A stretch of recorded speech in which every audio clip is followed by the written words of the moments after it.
For 5 days, an American executive has been held hostage in his own factory in China. The workers holding him say it's a dispute about fair pay. Seth Doan went to the factory and talked to that executive. He's in Beijing. Seth, good morning. Good morning to you, Charlie. Chip Starnes is a co-owner of a Florida-based medical supply company that produces some of its product here in China. It's moving some of that production to India and also some of those jobs. So some of these Chinese workers are fighting back. Since Friday, Chip Starnes has been kept captive in his own factory. They've kind of holding me in a cage like an animal.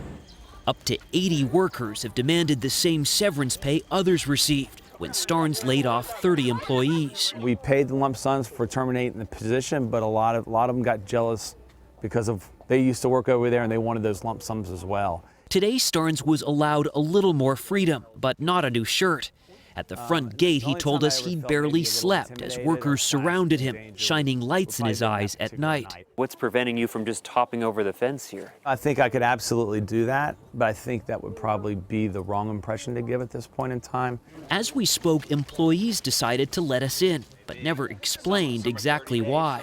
Starnes told us they were moving part of this medical supply factory to India. When I came in here 10 years ago, say we need 20 positions, we'd have 200 people. I think they're more educated, they're more focused on higher tech stuff right now.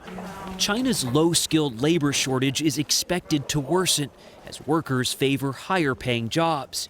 Here they told us they grew anxious when they saw equipment being packed up and people laid off. We don't keep somebody in a factory, right? Hold them here just to try to solve a problem. We were invited to a sort of impromptu meeting for workers to voice their grievances. Gao Ping has been with the company for 6 years. Whose idea was this to hold your boss hostage? What are you hoping to achieve? You're wrong, she told us. We women can't hold the boss hostage. We're negotiating. He didn't pay us wages. She claims she hasn't been paid about $400, roughly 2 months' salary. Others told us the same.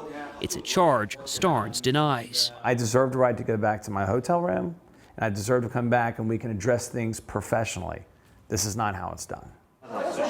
But as quickly as this tour developed, it devolved. Workers ushered us out, leaving only their boss behind. Now, labor disputes here in China are not uncommon. It is uncommon, though, for Chinese workers to hold a foreigner, an American, hostage. Of course, these workers tell us that he's not a hostage. He's been fed 3 meals a day and that he has never been physically threatened. Nora and Charlie? It's an interesting story to me. One, if in fact he doesn't pay back wages, that's an issue. But also, here is a Chinese factory, man has a company in China. He wants to move to India. Yes, a sign of the times. A sign of the times.